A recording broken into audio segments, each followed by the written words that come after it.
All right, so when you got the call to remake this 90s hit, what was your first reaction? I'm gonna be Johnny Utah. That was kind of it. I grew up with Point Break. Like we watched it kind of every other week at home before we go surfing. So when they kind of ask you to be Johnny Utah, you don't know if they're telling you the truth or if they're just playing a joke on you.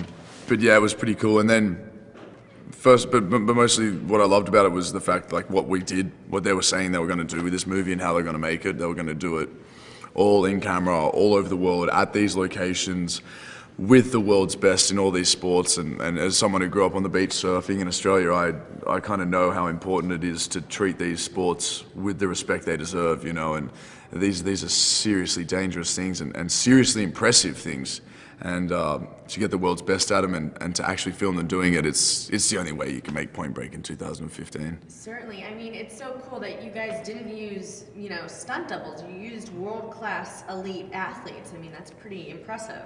Yeah, I mean, and I got to meet, you know, the world's best in all these sports, and to meet the world's best in anything is a pretty cool day at the office. So to spend 6 months with all these amazing athletes, kind of talking to them about not just their sports, but about life and about, you know, how they got to where they are in their life and what they think of it. It was almost, you know, it was a lesson in life. I learned so much on this film, and yeah, I think what these guys did was, I mean, spectacular. It's kind of speechless. You have to see this in the movies to really get the size and the scope and the intensity of what these people do. So about how much would you say you did versus how much the athletes did? I did as much as I could up until the athletes took over, up until they wingsuit, up until they let go of the rope and catch the wave. I did everything up until let going of the rope, and I actually hang off Angel Falls.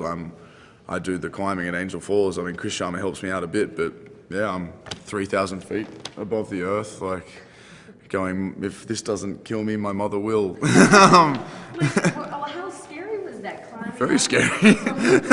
But you know, I'd sit there and go, oh, my heart's going 1,000 miles an hour, but I go, you're Johnny Utah, bro, get over there. And that's kind of the attitude I took. I was like, yeah, if it's scary, if I'm tired, if it hurts, like, you're Johnny Utah, man. Go and do it. Like, there's no excuses. Well, you really earned your paycheck on this one. I definitely did. It was a tough 6 months, but it was awesome. Like, it was a whole lifetime worth of experience in this 6 months. It was amazing. And working with Edgar, how was that?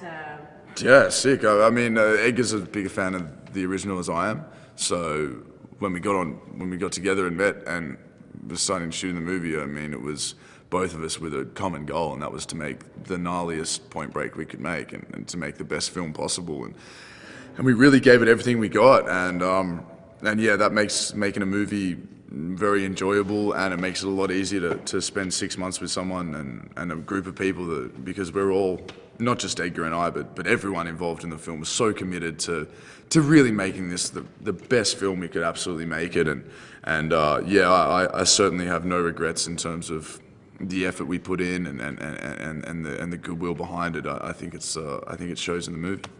You and Edgar have a fight scene. Were there any injuries either from that scene or any of the other things that you did throughout this movie? Yeah, I think there might have been a bump or bruise or two in the fight scene, but we choreographed it quite well, and I don't know, that closeness and maybe a little bit here and there it kind of works because the fight scene's a bit grubby. I mean, we're certainly not karate masters, so it's a serious street fight. There's no real rules in there. It's certainly not a WBC title bout, that's for sure. But yeah, and like there's bumps and bruises along the way. Specific ones I can't really remember, but yeah, times I was hurt and I fell over and here and there and, you know, twisted an ankle here and there, but nothing too bad, nothing too crazy. Yeah, knock on wood, like I managed to survive, and we all did. I mean, Laurie Townsend, one of the surfers at Chopu, actually had a pretty gnarly wipeout that was probably the worst of the movie, but he's all right, and we're all pretty glad that he got out of it fine. And yeah, that was about the only injury we had, I think. We were very lucky because there were some very dangerous things that we did. Oh, absolutely. What do you think was the scariest thing that anyone had to do with this?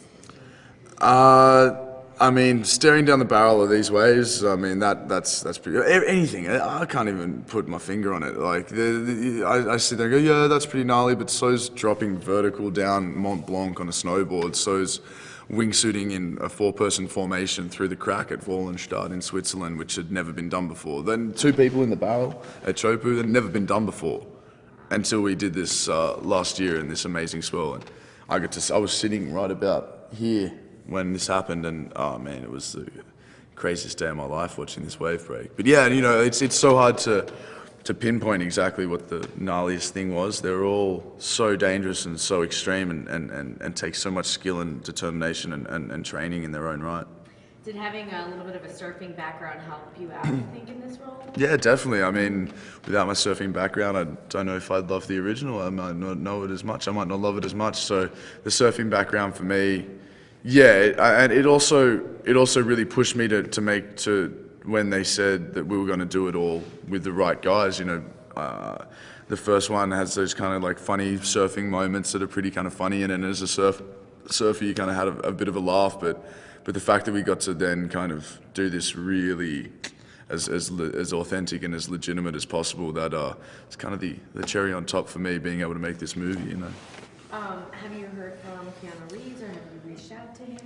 No, people ask me, have you reached out to him? I'm like, do I just have to pick up the phone and like Keanu Reeves Keanu.reeves@gmail.com or something? Like, what is that all I have to do to say good day to him? I don't know. Hopefully I'll meet him one day. Maybe I'm a little embarrassed and shy, but I'd love to meet him. I'd love to know what he thinks, be it good or bad. I hope it's good, but I hope he knows that it all comes from a place of love and absolute admiration for the movie, and something that was so important to me growing up. So I think it's pretty cool that we get to give it to a new generation of people growing up and trying to push the envelope, not just in extreme sports, but in their life, you know.